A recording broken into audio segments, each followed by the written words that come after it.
Hi and welcome back to my channel. In this week's video I'm going to be giving you 7 tips to help you become a brilliant manager, or more brilliant than you already are. Alright.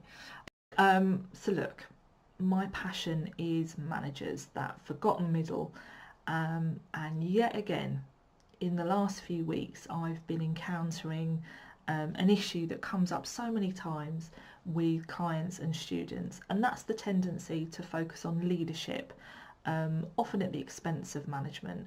And that's because leadership is sexy, leadership is cool, leadership is where it's at. You know, you get all those cool Forbes or Business Insider articles about leadership, and yet management, in my experience, is very rarely seen as those things.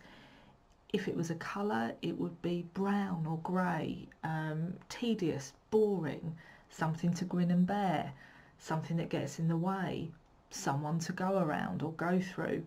But it needn't be that way, because look, hey, if Gareth Southgate, the England football team manager, can wear his manager badge with pride, along with a really nice waistcoat, then why can't you? But before I give you those tips, make sure you subscribe and hit the bell if you haven't already.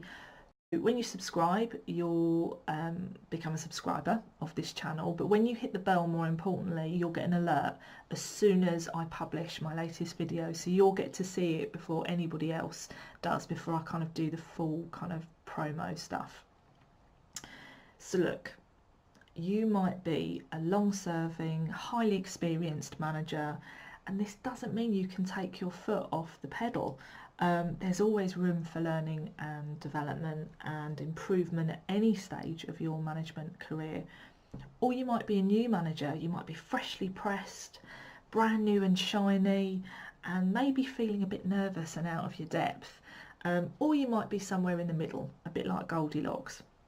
It doesn't matter, you still need to keep developing, and just as you can lose fitness and muscle mass if you stop exercising, it's the same if you simply stop developing your management skill and style.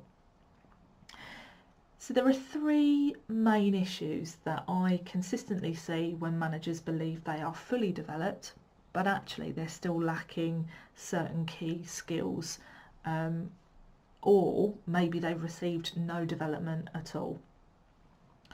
So the first issue I see in that instance is high levels of conflict in the team, or maybe conflict with other parts of the organisation. The second issue I see emerge as a result of maybe a manager not being fully developed or developed well enough is poorly delivered change programs or restructures, which result in kind of plummeting motivation and rising kind of levels of cost, as well as kind of overrunning. And the third issue I see when a manager isn't developed or fully skilled is patchy levels of engagement and energy and commitment from their team, and that only impacts performance in turn. So look, these things cost time, money, anxiety. So it really is kind of worth investing in your own development.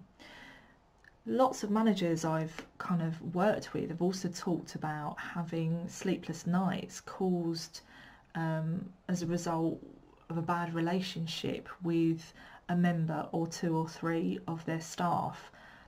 They've also talked to me about stress levels kind of increasing as a result of not getting any feedback or engagement from their team members on important kind of intensive time-bound projects.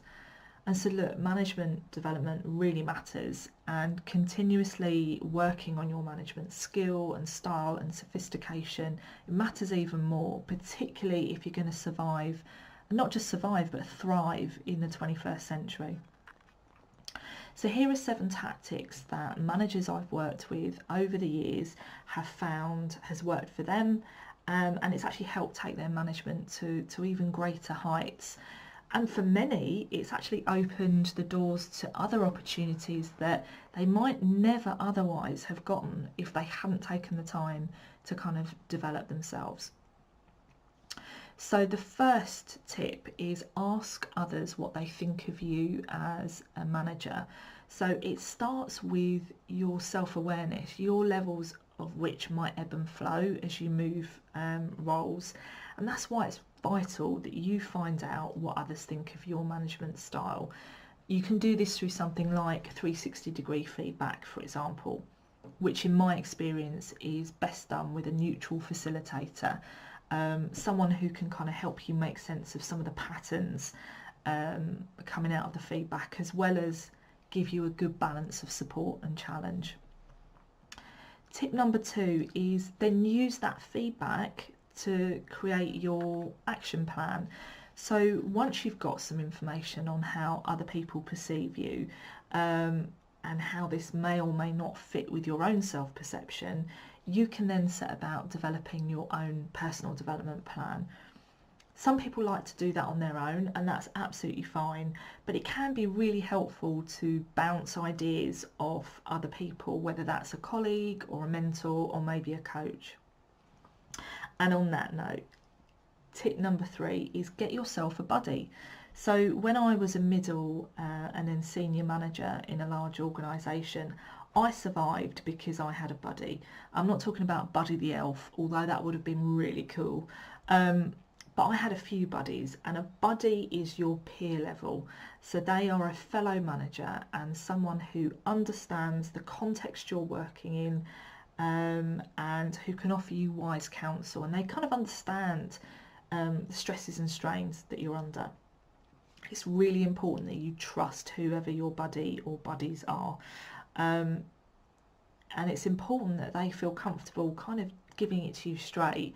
So because this isn't about having a mutual love-in, and patting each other on the back, although that can be really nice on days where you have a bit of a confidence wobble.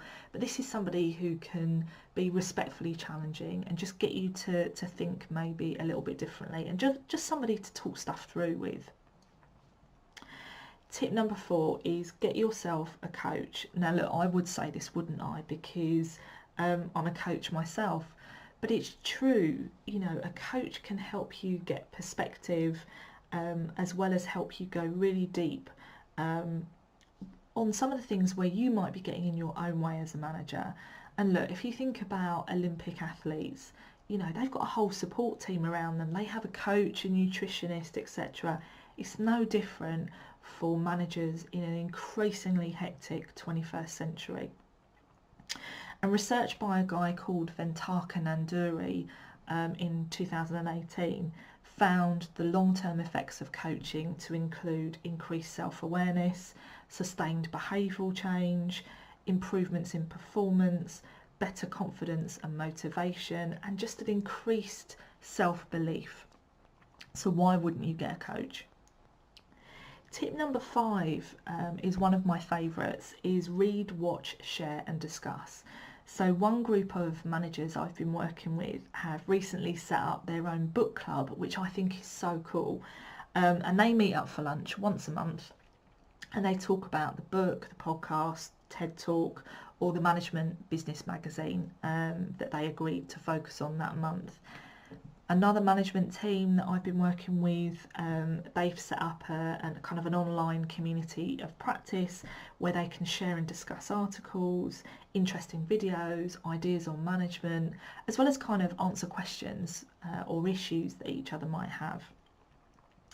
And one manager I've been working with writes a blog for her team where she shares things that she has learned that month. So by sharing what you've learned, you're far more likely to reinforce your own learning. Tip number 6 is shadow someone you think is a great manager. So if there's a great manager in your organisation, someone that you're really impressed by, why not ask if you can spend some time with them? Because it can be incredibly powerful to observe a great manager with their team and approach it a bit like an anthropologist, like David Attenborough. So, making notes on what you observe. What works? What do they do differently to you? What do they do that's similar to you that maybe you can do a bit more of or build on? And look, if there isn't a great manager in your organisation, what about outside? So this is where your network can come in really useful. And my final tip, tip number 7, is offer to run sessions to support your organisation's management development approach. So there was research published last year that suggested that learning by teaching others is a great way to embed new skills, techniques and knowledge. So on top of this, it's another way to hone your communication skills, your creativity, your presentation skills, and it also helps position you as more than a middle manager. So it's an opportunity to show that you could mentor or be a coach or maybe a trainer for others in the organisation. Now, what steps are you taking to be a brilliant manager? As I say, every week you have so much wisdom to share. So are there tips that maybe I haven't given that you have found has worked for you, that have actually helped take your management to new heights? If so, why not pop your thoughts in the comments box below? And did any of my tips resonate for you? If they did, again, tell me why in the comments box below. Did you like this video? Because if you did, I would love it if you gave it a thumbs up. By giving it a thumbs up, you help it rank higher, and it means that YouTube will promote it more, meaning that this advice can get to even more managers. And if you haven't already subscribed, please do so. And as well as subscribing, make sure you click on the bell, because the bell will alert you as soon as I put a new video out. So you'll get it before anybody else does. That's it from me, and I will see you next Friday. Have a great week.